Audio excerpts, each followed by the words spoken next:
Toss അക്കാദമിയുടെ പുതിയൊരു വീഡിയോയിലേക്ക് എല്ലാവർക്കും സ്വാഗതം. സെറ്റ് പരീക്ഷയ്ക്ക് ഇനി അധികം നാളുകളില്ല. അപ്പം എല്ലാവരും നല്ല ചൂട് പിടിച്ചുള്ള ഒരു പ്രിപ്പറേഷനിൽ തന്നെ ആയിരിക്കും. അപ്പം സെറ്റ് ഇക്കണോമിക്സ് ആസ്പിരൻസിന് വേണ്ടിയിട്ടാണ് ഈ ഒരു വീഡിയോ കൊണ്ടുവന്നിരിക്കുന്നത്. അപ്പം സെറ്റ് ഇക്കണോമിക്സ് മാത്രമല്ല മറ്റ് ടോപ്പിക്കുകൾ സബ്ജക്റ്റുകളിൽ സെറ്റ് പരീക്ഷ എഴുതുന്ന, അതായത് ഇക്കണോമിക്സ് ഇതിന് English, history, Malayalam, botany, zoology, English, commerce തുടങ്ങിയ ഏത് സബ്ജക്റ്റിലാണ് നിങ്ങൾ സെറ്റിൻ്റെ എക്സാം എഴുതുന്നതെങ്കിലും ടോസ് അക്കാദമിയുടെ യൂട്യൂബ് ചാനലിൽ പോയി കഴിഞ്ഞാൽ ഒരുപാട് വീഡിയോസ് അപ്ലോഡ് ചെയ്തിട്ടുണ്ട്. അപ്പം അത് കാണാനായിട്ട് ശ്രമിക്കുക. അപ്പം നമ്മൾക്ക് ഈ ഒരു വീഡിയോയിൽ നമ്മൾക്ക് സെറ്റ് ഇക്കണോമിക്സിനെ കുറിച്ചിട്ടുള്ള കാര്യങ്ങൾ ഡിസ്കസ് ചെയ്യാം. അപ്പം ഒരുപാട് ചോദ്യങ്ങളുണ്ട്, അതുപോലെ തന്നെ ഒരുപാട് മൊഡ്യൂൾസും നമ്മൾക്ക് പഠിക്കാനുണ്ട്. പക്ഷേ പലപ്പോഴും എക്സാമിന് ബയസ്ഡ് ആയിട്ട് ചോദ്യങ്ങൾ വരാറുണ്ട്. ഫോർ എക്സാമ്പിൾ, കഴിഞ്ഞതിൻ്റെ മുൻപത്തെ തവണത്തെ സെറ്റ് എക്സാം എന്ന് പറയുന്നത് ഏറ്റവും കൂടുതൽ ചോദ്യങ്ങൾ വന്ന പോർഷൻ എന്ന് പറയുന്നത് മൈക്രോ മാക്രോ ക്വാണ്ടിറ്റേറ്റീവ് മെത്തേഡ്സ് ആയിരുന്നു. പക്ഷെ കഴിഞ്ഞ തവണ വന്നിരിക്കുന്നത് ഇന്ത്യൻ ഇക്കോണമി, എൻവിറോൺമെന്റൽ എക്കണോമിക്സ്, അതുപോലെ തന്നെ എക്കണോമിക് ഗ്രോത്ത് ആൻഡ് ഡെവലപ്മെന്റ് എന്നുള്ള ആ ഒരു പോർഷനാണ് വന്നിരിക്കുന്നത്. അപ്പം നമ്മൾക്ക് ഒരിക്കലും പ്രെഡിക്റ്റ് ചെയ്യാൻ പറ്റില്ല ഏത് ഭാഗത്തു നിന്നാണ് വരുന്നതെന്നുള്ളത്. അപ്പോൾ ഇത്തവണ നമ്മൾ എക്സ്പെക്ട് ചെയ്യുന്നത് കുറച്ചുകൂടെ ആദ്യത്തെ ആ 3 മൊഡ്യൂൾസിൽ നിന്ന്, യൂണിറ്റിൽ നിന്ന് വരാനാണ് സാധ്യത എന്നാണ് പ്രെഡിക്റ്റ് ചെയ്യാൻ പറ്റുന്നത്. ഓക്കെ, അപ്പം നമ്മൾ അതിൽ ഒരു ചോദ്യം ഉൾപ്പെടുത്തിയിരിക്കുന്നത് കാൽക്കുലേഷൻ പാർട്ടാണ്. ഏറ്റവും ഈസി ആയിട്ട് നിങ്ങൾക്ക് മാർക്ക് സ്കോർ ചെയ്യാൻ പറ്റുന്നതാണ് ഈ ഒരു കാൽക്കുലേഷൻ പാർട്ട് എന്ന് പറയുന്നത്. Marginal cost, margin revenue and marginal utility. ഇപ്പം ഒരു ചോദ്യം ഇങ്ങനെ marginal utility, marginal revenue, marginal cost ഒക്കെ തന്നിട്ട് നിങ്ങളോട് ടോട്ടൽ യൂട്ടിലിറ്റി കണ്ടുപിടിക്കാൻ പറയുകയാണെങ്കിൽ ഒന്നും നോക്കണ്ട, കണ്ണും പൂട്ടിയിട്ട് നമ്മൾ എന്ത് ചെയ്യണം? ഇന്റഗ്രേഷൻ ആണ് ചെയ്യേണ്ടത്. പക്ഷേ ടോട്ടൽ യൂട്ടിലിറ്റി തന്നിട്ട് marginal cost, margin revenue, marginal utility ആണ് കാണാൻ പറയുന്നതെങ്കിൽ നമ്മൾ എന്ത് ചെയ്യണം? കണ്ണും പൂട്ടി അങ്ങ് ഡിഫറൻസിയേഷൻ ചെയ്യണം. ഓക്കെ, അപ്പം ഈ ഒരു ചോദ്യം എന്ന് പറയുന്നത് നമ്മൾക്ക് മാർജിനൽ യൂട്ടിലിറ്റി കണ്ടുപിടിക്കാനുള്ളതാണ്. നമ്മൾക്ക് എന്താ വന്നിരിക്കുന്നത്? ടോട്ടൽ യൂട്ടിലിറ്റി ആണ് ഇവിടെ തന്നിരിക്കുന്നത്. അപ്പം ടോട്ടൽ യൂട്ടിലിറ്റിയിൽ നിന്ന് മാർജിനൽ യൂട്ടിലിറ്റി നമ്മൾക്ക് എങ്ങനെയാണ് കണ്ടുപിടിക്കാൻ പറ്റുക? ഡിഫറൻസിയേഷൻ ചെയ്യുക. ഡിഫറൻസിയേഷൻ എന്ന് പറഞ്ഞാൽ എന്താ ഉള്ളത്? dx/du ആണ് ഡിഫറൻസിയേഷൻ എന്ന് പറയുന്നത്, അല്ലേ? അപ്പം ഈ ഒരു എക്സാമ്പിളിൽ യൂട്ടിലിറ്റി എന്ന് പറയുന്നത് xy plus 3x plus y 4y ആണ്. അപ്പോൾ അതിൻ്റെ ടോട്ടൽ യൂട്ടിലിറ്റി ഇതാണ്. അപ്പോൾ അതിൽ നിന്ന് മാർജിൻ യൂട്ടിലിറ്റി എങ്ങനെ കണ്ടുപിടിക്കാം? Marginal utility with respect to എക്സും കാണാം, marginal utility with respect to വൈയും കാണാം. കാരണം നമ്മൾക്ക് രണ്ട് ഫാക്ടേഴ്സ് അതിലുണ്ട്, വേരിയബിൾസ് ഉണ്ട്. അപ്പം ആദ്യം marginal utility with respect to X ചെയ്യുമ്പോൾ എങ്ങനെ കിട്ടും? dx/du which is equal to y plus 3. ഈ 4y എന്നുള്ളത് കോൺസ്റ്റന്റ് ആയതുകൊണ്ട് തന്നെ അത് 0 ആയിട്ട് മാറും. അതുപോലെ തന്നെ വിത്ത് റെസ്പെക്ട് ടു y വരുമ്പോൾ എന്ത് വരും? X plus 4. ഈ 3x എന്ന് പറയുന്നത് എന്തായിട്ട് മാറും? കോൺസ്റ്റന്റ് ആണ്, അത് 0 ആയിട്ട് മാറും. ഓക്കെ, ഇനി അടുത്ത ഒരു ചോദ്യം എന്ന് പറയുന്നത് ടോട്ടൽ റവന്യൂ തന്നിട്ട് അതിൽ നിന്ന് മാർജിനൽ റവന്യൂ കണ്ടുപിടിക്കാനാണ്. അപ്പോൾ മാർജിനൽ റവന്യൂ കണ്ടുപിടിക്കുന്നത് നമ്മളിപ്പോൾ പറഞ്ഞ സെയിം തന്നെയാണ്. ഡിഫറൻസിയേഷൻ ആണ് ചെയ്യേണ്ടത്, dTR/dq. അപ്പം dTR എന്ന് പറയുമ്പോൾ എത്ര വരും? 500 minus 4q. So q is equal to 20. So the marginal revenue എന്ന് പറയുന്നത് എത്ര വരും? നമ്മൾക്ക് q 20 ആണെന്ന് ഇവിടെ തന്നിട്ടുണ്ട്. അപ്പം നമ്മൾ ഈ ഒരു ഇക്വേഷനിലോട്ട് qൻ്റെ വാല്യൂ ഇട്ട് കൊടുക്കുക. അപ്പോൾ നമ്മൾക്ക് ആൻസർ എന്ത് കിട്ടും? 420 കിട്ടും. ഓക്കെ, അപ്പോൾ നമ്മൾ ആദ്യം എന്ത് ചെയ്തു? ഈ ഇക്വേഷനെ നമ്മൾ ഡിഫറൻസിയേഷൻ ചെയ്തു. അപ്പോൾ MRൻ്റെ ഇക്വേഷൻ കിട്ടി. Q ഇവിടെ വാല്യൂ തന്നതുകൊണ്ട് തന്നെ ആ വാല്യൂ നമ്മൾ എന്ത് ചെയ്തു? ജസ്റ്റ് അതിൽ ഇൻസേർട്ട് ചെയ്തിട്ട് മാർജിനൽ റവന്യൂ കണ്ടുപിടിച്ചു. ഇനി ഒരെണ്ണം സെയിം മാർജിനൽ കോസ്റ്റ് കണ്ടുപിടിക്കാനുള്ളതാണ്. ഓക്കെ, അപ്പോൾ ടോട്ടൽ കോസ്റ്റ് തന്നിട്ടുണ്ട്, സെയിം സാധനം തന്നെയാണ്. അല്ല സോറി, ഇത് നമ്മൾക്ക് എന്ത് തന്നിരിക്കുന്നത്? മാർജിനൽ കോസ്റ്റ് തന്നിട്ടുണ്ട്, അതിൽ നിന്ന് നമുക്ക് എന്ത് കണ്ടുപിടിക്കണം? ടോട്ടൽ കോസ്റ്റ് ആണ് നമ്മൾക്ക് കണ്ടുപിടിക്കേണ്ടത്. അപ്പോൾ നമുക്ക് എങ്ങനെ ചെയ്യാം? ഇതിൻ്റെ ഇൻ്റഗ്രേഷൻ ആണ് എടുക്കേണ്ടത്. അപ്പോൾ ഇൻ്റഗ്രേഷൻ എന്ന് പറയുമ്പോൾ എന്ത് വരും? Integration of A D X എന്ന് പറയുന്നത് എന്താണ്? എ എക്സ് പ്ലസ് സി ആണ്. So integration of X raise to N D X എന്ന് പറഞ്ഞാൽ ഇതാണ് നമ്മളുടെ 4 ഇൻ്റഗ്രേഷൻ്റെ ഇതെന്ന് പറയുന്നത്, ഇക്വേഷൻ എന്ന് പറയുന്നത്. X raise to N D x ആണെങ്കിൽ x raise to n plus 1 divided by n plus 1 plus c. So എപ്പോഴും നമ്മൾ ഇൻ്റഗ്രേഷൻ ചെയ്യുമ്പോൾ എന്ത് വേണം? ഒരു സി നമ്മൾ ഇതിൻ്റെ കൂടെ ആഡ് ചെയ്യണം. ഓക്കെ, സോ ഇപ്പോൾ ഇവിടെ ക്വസ്റ്റ്യൻ എന്താണ്? 20x പ്ലസ് 15 ആണ് ക്വസ്റ്റ്യൻ എന്ന് പറയുന്നത്. അപ്പോൾ നമ്മൾ ഇതിൽ യൂസ് ചെയ്യേണ്ടത് ഈ ഒരു സെക്കൻഡ് ഇൻ്റഗ്രേഷൻ ആണ് നമ്മൾ എന്ത് ചെയ്യേണ്ടത്? യൂസ് ചെയ്യേണ്ടത്. ഓക്കെ, അപ്പം എത്ര വരും? Total cost is equal to integration 20x plus 15 എന്ന് പറയും, which is equal to 20x raised to 1 plus 1 divided by 1 plus 1. So അത് നമ്മൾ കാൽക്കുലേറ്റ് ചെയ്ത് കഴിയുമ്പോൾ ആൻസർ കിട്ടുന്നത് എത്രയാ 10x square plus 15x plus c. So just ഒരു സിമ്പിൾ ഇൻ്റഗ്രേഷൻ ആണ് നമ്മൾ ചെയ്യുന്നത്.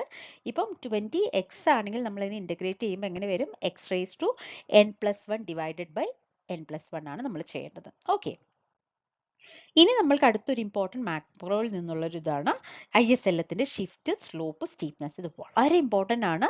അപ്പം ഷിഫ്റ്റ് എന്ന് പറയുന്നത് ISLM കർവ് ഷിഫ്റ്റ് ചെയ്യാനുള്ള മെയിൻ റീസൺസ് എന്ന് പറയുന്നത് ഗവൺമെൻറ് എക്സ്പെൻഡിച്ചറുടെ ഒരു ചേഞ്ച്, അതുപോലെ consumption expenditure, investment, tax, net export. അപ്പോൾ ഇത്രയാണ് നമ്മളുടെ IS കർവ് ഷിഫ്റ്റ് ചെയ്യാനായിട്ട് ഇൻഫ്ലുവൻസ് ചെയ്യുന്ന ഫാക്ടേഴ്സ്. സോ അത് രണ്ട് തരത്തിലാവാം. എയ്തർ റൈറ്റ് വേർഡ് ഷിഫ്റ്റ് ആവാം, അല്ലെങ്കിൽ എന്താവാം, ലെഫ്റ്റ് വേർഡ് ഷിഫ്റ്റ് ആവാം. ഇപ്പം റൈറ്റ് വേർഡ് ഷിഫ്റ്റ് ആവുന്നത് എങ്ങനെയാണ്?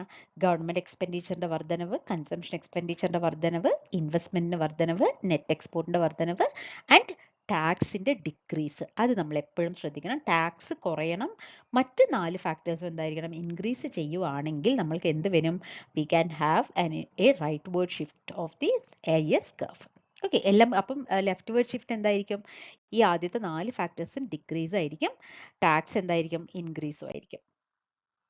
ഇനി ഇതാണ് ഇപ്പോൾ നമ്മൾ പറഞ്ഞത്. അപ്പം ലെഫ്റ്റ് വേർഡ് ഷിഫ്റ്റ് എന്ന് പറയുമ്പോൾ നമ്മൾക്ക് നമ്മളുടെ എല്ലാ ഫാക്ടേഴ്സും എക്സെപ്റ്റ് ടാക്സ് എന്തായിരിക്കും? ഡിക്രീസ് ആയിരിക്കും. അപ്പം ഇതാണ് ഒരു question. And increase in autonomous spending causes a shift in the IS curve upward to the right. ഇനി സ്ലോപ്പ് ആൻഡ് സ്റ്റീപ്നെസ്. ഇത് എപ്പോഴും എന്തിനാണ് ബേസ് ചെയ്തിരിക്കുന്നത്? Sensitivity of the investment to the interest rate ആണ്. സോ IS കർവ് എപ്പോഴും എന്താണ്? Negatively sloped ആണ്. Because higher the level of interest rate reduces investment spending. Interest rate കൂടുന്തോറും എന്ത് വരും? ഇൻവെസ്റ്റ്മെന്റ് സ്പെൻഡിങ് അത് കുറയും. ഓക്കെ, കാരണം എന്തുകൊണ്ടാണ്? ഇൻട്രസ്റ്റ് റേറ്റ് കൂടി കഴിയുമ്പോൾ ആൾക്കാർ ഇൻവെസ്റ്റ് ചെയ്യുന്നത് കുറയ്ക്കും. സോ അങ്ങനെ വന്നു കഴിയുമ്പോൾ അഗ്രിഗേറ്റ് ഡിമാൻഡ് കുറയും, അതുപോലെ തന്നെ ഇക്വിലിബ്രിയം ലെവൽ ഓഫ് ഇൻകം എന്താവും? കുറയാനായിട്ട് സാധ്യതയുണ്ട്. So steepness of the curve depend ചെയ്യുന്നത് എന്താണ്? Interest elasticity of the investment ആണ്. അതായത് ഇൻവെസ്റ്റ്മെന്റ് എത്രത്തോളമാണ് ഇൻട്രസ്റ്റിന് ഡിപ്പെൻഡ് ചെയ്ത് കിടക്കുന്നത് എന്നുള്ളതിനെ കുറിച്ചിട്ടാണ് എന്തിരിക്കുന്നത്? IS കർവിന്റെ സ്റ്റീപ്നെസ് ഇരിക്കുന്നത്. So if the investment demand is more elastic to changes in the interest rate, interest റേറ്റിൽ എന്തെങ്കിലും ഒരു ചെറിയ മാറ്റം വരുമ്പോഴേക്കും തന്നെ ഇൻവെസ്റ്റ്മെന്റിൽ നല്ലൊരു മാറ്റം വരുവാണെങ്കിൽ IS കർവ് എന്ന് പറയുന്നത് എന്തായിരിക്കും? ഒരു ഇത്തിരി ലെസ് സ്റ്റീപ്പ്, അതായത് ഫ്ലാറ്റ് കർവ് ആയിരിക്കും, അധികം സ്റ്റീപ്പ് ആയിരിക്കില്ല. പക്ഷേ ഇൻട്രസ്റ്റ് ഒരു വലിയ മാറ്റം വന്നാലും ഇൻവെസ്റ്റ്മെന്റിൽ വലിയൊരു മാറ്റമൊന്നും വരാത്ത കേസ് ആണെങ്കിൽ IS കർവ് എന്ന് പറയുന്നത് ഒരു മോർ സ്റ്റീപ്പ് ആയിട്ടുള്ള ഒരു കർവ് ആയിരിക്കും. ഇത് ആക്ച്വലി നമ്മളുടെ ഡിമാൻഡിന്റെ ആ റിലേറ്റീവ്ലി ഇലാസ്റ്റിക്കും റിലേറ്റീവ്ലി ഇൻഇലാസ്റ്റിക്കും ഉണ്ടല്ലോ, ആ ഒരു കോൺസെപ്റ്റ് തന്നെയാണ് ഇവിടെ വരുന്നത്. So investment function and the IS curve slope is downward because higher interest rate induces less investment. Okay. അതുപോലെ തന്നെ അടുത്തൊരു ചോദ്യം, in the ISLM model we can expect IS curve to become steeper when എന്നാണ്. എപ്പോഴാണ് നമ്മൾക്ക് IS curve more സ്റ്റീപ്പായിട്ട് മാറുന്നത്? When investment become less sensitive to the interest rate changes. ഇനി shift of the LM curve. അപ്പം shift വരാനുള്ള പ്രധാന കാരണം എന്ന് പറയുന്നത് മണി സപ്ലൈയും ലിക്വിഡിറ്റി പ്രിഫറൻസും, ഡിമാൻഡ് ഫോർ മണിയും സപ്ലൈ ഓഫ് മണിയാണ് LM കർവിന്റെ ഷിഫ്റ്റിന് ഇതാവുന്നത്. അതിൽ റൈറ്റ് വേർഡ് ഷിഫ്റ്റിന്റെ കാരണം എന്ന് പറയുന്നത് മണി സപ്ലൈ കൂടുകയോ മണി ഡിമാൻഡ് കുറയുകയോ ചെയ്യുമ്പോഴാണ് LM കർവ് റൈറ്റിലോട്ട് ഷിഫ്റ്റ് ചെയ്യുന്നത്. ലെഫ്റ്റിലോട്ടുള്ള ഷിഫ്റ്റ് എന്ന് പറയുന്നത് എന്താണ്? അപ്പം ഇതിന് നേരെ ഓപ്പോസിറ്റ്, മണി ഡിമാൻഡ് കൂടുകയും മണി സപ്ലൈ കുറയുകയും. So if there is more speculative demand for money, LM curve shift to the left because the level of national income does not affect the liquidity preference. So if money supply increase, ഇക്കോണമിയിലെ money supply വർദ്ധിക്കുകയാണ്, അങ്ങനെയാണെങ്കിൽ ISLM അനാലിസിസിൽ dash curve shifts to the left. Money supply കൂടുകയാണെങ്കിൽ എന്ത് വരും? IS എന്ന് പറയുന്നത് ഒരിക്കലും മണി സപ്ലൈൻ്റെ ആയിട്ട് കണക്റ്റഡ് ആയിട്ട് കിടക്കുന്നതല്ല. അപ്പോൾ അതിൽ കണക്റ്റ് ആയി കിടക്കുന്നത് ഏതാണ്? LM കർവാണ്. ഓക്കെ, അപ്പോൾ മണി സപ്ലൈൻ്റെ ചേഞ്ചസ് ഇൻഫ്ലുവൻസ് ചെയ്യുന്നത് LM കർവാണ്. So if money supply increases then in the ISLM analysis LM curve shift to the right. അത് വളരെ ഇമ്പോർട്ടൻ്റ് ആയിട്ട് നോക്കി വെക്കണം. ഇനി അതുപോലെ തന്നെ LM curve shift down, അത് വരുന്നത് എപ്പോഴാണ്? when the real money demand decreases or the liquidity preference falls. ഇനി slope of the LM curve അത് എപ്പോഴും എന്താണ് ഒരു പോസിറ്റീവ്ലി സ്ലോപ്ഡ് ആണ്. അതിന് കാരണം elasticity of demand for money with respect to income, അതുപോലെ തന്നെ elasticity of demand for money with respect to rate of interest. So അത് രണ്ടെണ്ണമാണ് പ്രധാന കാരണം for the slope of the LM curve. So LM curve slopes always upward to the right. IS curve ആണെങ്കിലോ downward ആണ്, downward sloping അല്ലെങ്കിൽ negatively sloped ആണ് IS curve. ഇനി അടുത്തൊരു ഇമ്പോർട്ടൻറ്റ് പോയിന്റ് ആണ് മൾട്ടിപ്ലയർ. മൾട്ടിപ്ലയർ കണ്ടുപിടിക്കാനുള്ള ഫോർമുല എന്ന് പറയുന്നത് 1/1 minus MPC. So what will be the final change in income due to autonomous investment equal to 2000 crore when MPC is 0.60. So MPC തന്നിട്ടുണ്ട്, അതുപോലെ തന്നെ ഇൻവെസ്റ്റ്മെന്റ് ഓട്ടോണോമസ് ഇൻവെസ്റ്റ്മെന്റ് തന്നിട്ടുണ്ട്. അപ്പോൾ നമ്മൾ കണ്ടുപിടിക്കേണ്ടത് income, final change in the income ആണ് നമുക്ക് കണ്ടുപിടിക്കാനുള്ളത്. അപ്പോൾ നമ്മൾക്ക് 4 ഓപ്ഷൻസ് ഉണ്ട്. 2000 crore, 2.5 crore, 2500 crore and 5000 crore. അപ്പോൾ ഇതെങ്ങനെ കണ്ടുപിടിക്കാം? അപ്പോൾ ആദ്യം നമ്മൾ ഇതിൻ്റെ മൾട്ടിപ്ലയർ കണ്ടുപിടിക്കണം. മൾട്ടിപ്ലയറിൻ്റെ ഇക്വേഷൻ എന്താ? 1/1 മൈനസ് MPC. സോ മൾട്ടിപ്ലയർ എന്ന് പറയുന്നത് 0.25 ആണ്. അതായത് 1 കോടി ഓട്ടോണോമസ് ഇൻവെസ്റ്റ്മെൻറ്റ് മാറിക്കഴിഞ്ഞാൽ അതിൻ്റെ മൾട്ടിപ്ലയർ ഇൻകത്തിൽ വരുന്ന ചേഞ്ച് എന്ന് പറയുന്നത് എത്രയാണ്? 2500 crore ആണ്. ഓക്കെ, അപ്പം 1 കോടിക്കുള്ള ചേഞ്ച് എന്ന് പറയുന്നത് 2500 crore ആണ്. അപ്പോൾ ഇവിടെ നമ്മൾക്ക് വരുന്നത് എത്രയാണ്? ഇൻവെസ്റ്റ്മെൻറ്റ് വരുന്നത് 2000 കോടിയാണ്. അപ്പം 1000 കോടിക്ക് 2500 കോടി അല്ല, 1 കോടിക്ക് 2.5 CR ആണ് നമ്മൾ ഇൻകം ഉണ്ടാക്കുന്നതെങ്കിൽ 2000 കോടിക്ക് എത്രയെന്നുള്ളതാണ് നമ്മളുടെ ചോദ്യം. അപ്പോൾ നമ്മൾ ജസ്റ്റ് എന്ത് ചെയ്യണം? ആ 2000 കോടീനെ നമ്മൾ 2.5 crore വെച്ചിട്ട് നമ്മൾ എന്ത് ചെയ്യണം? മൾട്ടിപ്ലൈ ചെയ്യുക. So you will get the value of 5000 crore. അപ്പം ഈ 2000 കോടിയാണ് ഓട്ടോണോമസ് ഇൻവെസ്റ്റ്മെന്റ് വരുന്നതെങ്കിൽ നമ്മളുടെ ഇൻകത്തിലെ വർധനവ് എന്ന് പറയുന്നത് 5000 കോടിയാണ്. ഓക്കെ, ഇനി MPC 0.8 ആണെങ്കിൽ MPS എത്രയാണ്? അപ്പം MPC പ്ലസ് MPS ആണ് നമ്മൾക്ക് എപ്പോഴും എന്താ കിട്ടുക? ഈക്വൽ ടു 1 ആണ്. അപ്പോൾ 1 മൈനസ് 0.8 ചെയ്ത് കഴിഞ്ഞാൽ നമ്മൾക്ക് അതിൻ്റെ ആൻസർ കിട്ടും 0.2. ഇനി രണ്ട് കൺസംഷൻ ഫംഗ്ഷൻ ഉണ്ട്, കെയ്ൻസും ഉണ്ട്, കസ്നറ്റും ഉണ്ട്. അപ്പോൾ ഇത് വളരെ ഇമ്പോർട്ടൻ്റ് ആണ്. ഇത് പലപ്പോഴും ഇതിന്ന് ചോദ്യങ്ങൾ വന്നിട്ടുണ്ട്. So C is equal to A plus BY ആണ് കെയ്നീഷ്യൻ്റെത്. കസ്നറ്റ് എന്താണ്? C is equal to BY. അതിൽ കോൺസ്റ്റൻ്റ് ഇല്ല. അതുപോലെ തന്നെ കെയ്ൻസിൻ്റെ ഇതിൽ APC falls as income rises. കസ്നറ്റിൻ്റെ ആണെങ്കിലോ APC remain constant over a long period. APC average propensity to consume എപ്പോഴും എന്താണ്? കോൺസ്റ്റൻ്റ് ആണ് for a long period of time. പിന്നെ കെയ്ൻസിൻ്റെ കേസിൽ value of margin propensity to consume which is less than 1. MPC എപ്പോഴും എന്തായിരിക്കും? ലെസ് ദാൻ 1 ആണ്. പക്ഷേ കസ്നറ്റിൻ്റെ കേസിൽ MPC is greater than Kuznets function as compared to that of Keynes. കെയ്ൻസിനെ വെച്ച് കമ്പയർ ചെയ്യുമ്പോൾ value of margin propensity to consume എന്ന് പറയുന്നത് എപ്പോഴും എന്താണ്? കൂടുതലാണ്. പിന്നെ ഷോർട്ട് റൺ കൺസംഷൻ ഫംഗ്ഷൻ ആണ് കെയ്ൻസിൻ്റെത്. കസ്നറ്റിൻ്റെത് എന്താ? ലോങ് റൺ ആണ്. കാരണം കെയ്ൻസ് എപ്പോഴും പറയുന്നത് in the long run we all are dead എന്നാണ് പറയുന്നത്. അപ്പോൾ എല്ലാ കെയ്നീഷ്യൻ തിയറിയും ഒരു ഷോർട്ട് റൺ തിയറീസ് ആണ്. So identify the wrong statement related to Kuznets consumption function. So Kuznetsന്റെ consumption functionൽ വരുന്ന ഒരു wrong statement. ആൻസർ A ആണ്. കാരണം എന്താ? നമ്മൾ ആദ്യം പഠിച്ചിരുന്നു C is equal to just BY ഉള്ളൂ. അപ്പോൾ അത് കണ്ടു കഴിഞ്ഞാൽ ഇങ്ങനെ എന്തെങ്കിലും ചോദ്യം വന്നാൽ നമ്മൾ കസ്നറ്റിൻ്റെ അസംഷൻസ് അറിയുമെങ്കിൽ നമ്മൾക്ക് ഈസി ആയിട്ട് എന്ത് ചെയ്യാൻ പറ്റും? അതിൻ്റെ ആൻസർ കണ്ടുപിടിക്കാനായിട്ട് സാധിക്കും. പിന്നെ ഫ്രീഡ്മൻ്റെ പെർമനന്റ് ഹൈപ്പോത്തിസിസ് ആണ്. ഫ്രീഡ്മൻ കൊണ്ടുവന്നതാണ് permanent income hypothesis. JM Queen's കൊണ്ടുവന്നത് അബ്സല്യൂട്ട് ഇൻകം. ഡ്യൂസംബറി കൊണ്ടുവന്നത് റിലേറ്റീവ് ഇൻകം. മൊഡിഗ്ലാനി കൊണ്ടുവന്നത് എന്താ? Life cycle hypothesis. സോ ഈ ഒരു തിയറി നമ്മൾ നന്നായിട്ട് നോക്കി വെക്കണം, കാരണം അതിൻ്റെ പ്രൊപ്പോണ്ടേഴ്സിനെ കുറിച്ചുള്ള കാര്യങ്ങൾ ചോദിക്കും. പിന്നെ അടുത്ത ഒരു ഇമ്പോർട്ടൻ്റ് ആയിട്ടുള്ള ടോപ്പിക്കാണ് liquidity trap. So it's a situation in which monetary policy become ineffective because people prefer to hold cash rather than spend or buy liquid asset. അതായത് ഒന്നും മേടിക്കില്ല. അവരെന്ത് ചെയ്യും? ഇൻട്രസ്റ്റ് റേറ്റ് ഒക്കെ കുറവാണെങ്കിലും അവരെന്ത് ചെയ്യും? ആ ഒരു മോണിറ്ററി പോളിസി എപ്പോഴും അവിടെ ഇൻഇഫക്റ്റീവ് ആയിരിക്കും. കാരണം പീപ്പിൾ എപ്പോഴും ക്യാഷ് കയ്യിൽ കരുതാനാണ് ശ്രമിക്കുക. എന്നിട്ട് അവർ ഭാവിയിൽ ഇൻട്രസ്റ്റിൻ്റെ ചേഞ്ച് വരുമെന്ന് എക്സ്പെക്ട് ചെയ്തുകൊണ്ടിരിക്കുകയാണ് അവർ ചെയ്യാറുള്ളത്. ഓക്കെ, സോ ഇവിടെ നമ്മൾക്ക് ഡിമാൻഡ് ഫോർ മണി എന്ന് പറയുന്നത് എപ്പോഴും എന്താണ്? പെർഫെക്റ്റ്ലി ഇലാസ്റ്റിക് ആയിരിക്കും. ഓക്കെ, അത് വളരെ ഇമ്പോർട്ടൻ്റ് ആയിട്ട് നോക്കി വെക്കുക. Demand for money will be perfectly elastic. So even if the central bank increases the money supply, it will not it will have no effect on reducing interest rate. Money supply കൂട്ടിയാലും interest റേറ്റിൽ വലിയ വർധനമൊന്നും വരില്ല എന്നാണ് പറയുന്നത്.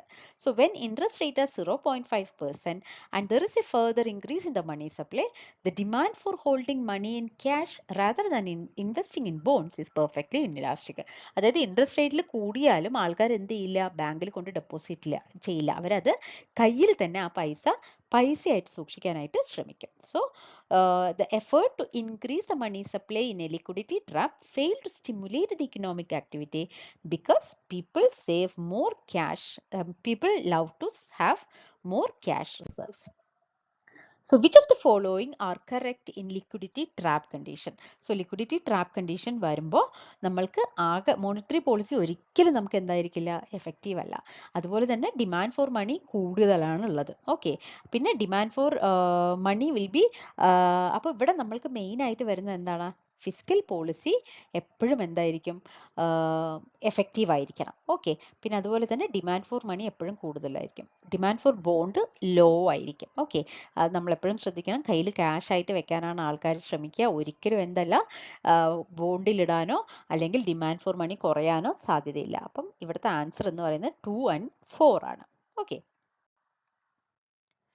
So ഇതെന്തുകൊണ്ടാണ്, liquidity trap situation വരുമ്പോൾ എന്ത് നമ്മൾ ഇൻട്രസ്റ്റ് റേറ്റ് കൂട്ടിയാലും ആൾക്കാർ ഭാവിയിൽ വീണ്ടും ഇൻട്രസ്റ്റ് റേറ്റ് കൂടും എന്നുള്ള പ്രതീക്ഷയിൽ അവരെന്ത് ചെയ്യും, അത് പൈസയായിട്ട് തന്നെ വെക്കാനായിട്ട് ശ്രമിക്കും.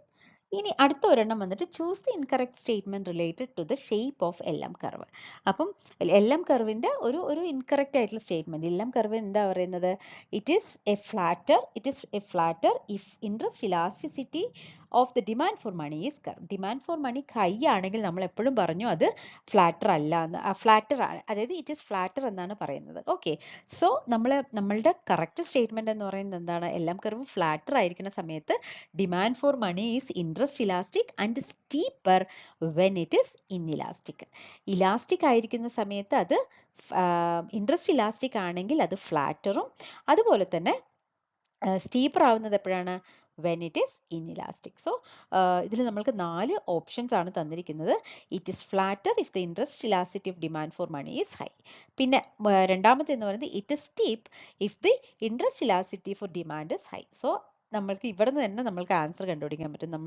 കാരണം എന്താ, നമ്മൾ സ്റ്റീപ്നെസിന്റെ അവിടെ നമ്മൾ കണ്ടുപിടിച്ചിരുന്നു അല്ലേ, അതായത് demand for money more interest elastic ആണെങ്കിൽ അത് എന്തായിരിക്കും, ഫ്ലാറ്റർ ആയിരിക്കും. സ്റ്റീപ്പ് ആകുന്നത് എപ്പോഴാണ്, if the demand for money is low. So here the incorrect statement എന്ന് പറയുന്നത് എന്താണ്, ബി ആണ്. ഓക്കെ, സോ ഇങ്ങനെയുള്ള ചോദ്യങ്ങളൊക്കെ നമ്മൾക്ക് ആൻസർ ചെയ്യണമെങ്കിൽ ഈ ഓരോ കർവിൻ്റെയും അസംഷൻസ് നല്ല രീതിയിൽ തന്നെ പഠിച്ചു വെക്കണം. അപ്പം വളരെ ഇമ്പോർട്ടൻ്റ് ആയിട്ടുള്ള ഒരു എക്സാം ആണ് നിങ്ങളുടെ മുന്നിലുള്ളത്. അപ്പം അതുകൊണ്ട് തന്നെ നല്ല രീതിയിലുള്ള പ്രിപ്പറേഷനും നന്നായിട്ട് തന്നെ പഠിക്കാൻ ശ്രമിക്കുക. പിന്നെ ഒരുപാട് ടെൻഷൻ അടിച്ചുകൊണ്ട് അറിയുന്ന ഉത്തരം കൂടെ തെറ്റിക്കാതിരിക്കുക. ഇനി നിങ്ങൾക്ക് ഓൺലൈനായിട്ട് കോച്ചിങ്ങിന് താല്പര്യം ഉണ്ടെങ്കിൽ ഈ തന്നിരിക്കുന്ന നമ്പറിൽ ബന്ധപ്പെടാവുന്നതാണ്. അപ്പോൾ എല്ലാവർക്കും ഒരു നല്ലൊരു ബെസ്റ്റ് വിഷസ് നേർന്നുകൊണ്ട് നിർത്തുകയാണ്. മറ്റ് വീഡിയോസൊക്കെ കാണാനായിട്ട് ടോസ് അക്കാദമിയുടെ യൂട്യൂബ് ചാനലും അതുപോലെ തന്നെ ടെലഗ്രാമിൽ ഡെയിലി ഫ്രീ ക്വിസ് അപ്ലോഡ് ചെയ്യുന്നുണ്ട്, അതിലും പാർട്ടിസിപ്പേറ്റ് ചെയ്യാം. അപ്പോൾ എല്ലാവർക്കും ഒരിക്കൽ കൂടെ താങ്ക് യു പറയുന്നു. Thank you.